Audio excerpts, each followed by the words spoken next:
Mobile দিয়েই ক্যাপকাটের মাধ্যমে professional মানের ভিডিও এডিট করা সম্ভব। এখন আপনাদের দেখাবো ক্যাপকাটের মাধ্যমে কিভাবে আপনারা অডিও এডিট করতে পারবেন। যেই ভিডিওর অডিও এডিট করতে হবে সেই ভিডিওটি প্রথমে আমরা ক্যাপকাটে ওপেন করে নেব।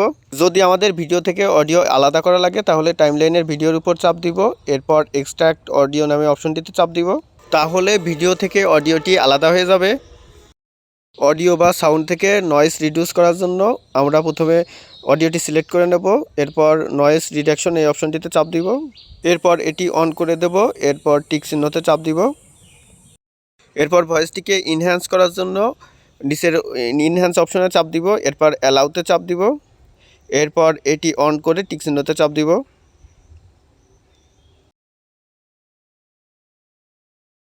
অডিওটিকে একটু সুন্দর করার জন্য আমরা অডিও ইফেক্টে চাপ দিব। এখানে আপনারা ডিফল্ট অনেকগুলো অডিও ইফেক্ট দেখতে পারবেন। এই ইফেক্টগুলো আপনার অডিওতে অ্যাপ্লাই করে দেখবেন আপনার ভিডিওর সাথে অডিওর সাথে কোনটি যায়, অথবা এটি আপনারা কমিয়ে বাড়িয়েও দেখতে পারেন।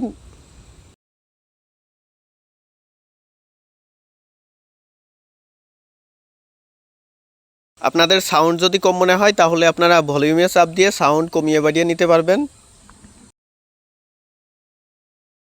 এছাড়াও অডিওর স্পিড বাড়ানো কমানোর জন্য আপনারা স্পিড নামে অপশনে চাপ দিয়ে এটি বাড়িয়ে কমিয়ে নিতে পারবেন।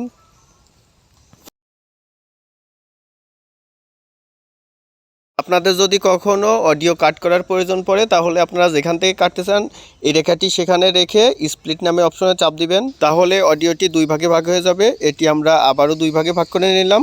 এরপর মাঝের অংশটি ডিলিট করার জন্য মাঝের অংশটি সিলেক্ট করে ডিলিট অপশনে চাপ দিব। অডিওটি চেপে ধরে আমরা এটি আমাদের যেখানে প্রয়োজন সেখানে আমরা পজিশন করে নিতে পারবো। ভিডিওর শুরুতেই সাউন্ডের ভলিউম যদি অতিরিক্ত বেশি থাকে তাহলে শুনতে খারাপ দেখায়। এক্ষেত্রে আমরা শুরুতে ভলিউম আস্তে দিয়ে শুরু করার জন্য ফেড ইন ব্যবহার করব এবং ভিডিও শেষে সাউন্ড আস্তে করে শেষ করার জন্য আমরা ফেড আউট ব্যবহার করব।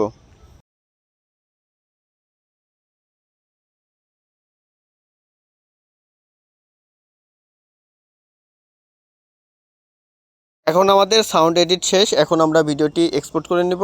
এতক্ষণ আমাদের সাথে থাকার জন্য ধন্যবাদ। চ্যানেলটি সাবস্ক্রাইব করে আমাদের সঙ্গেই থাকবেন।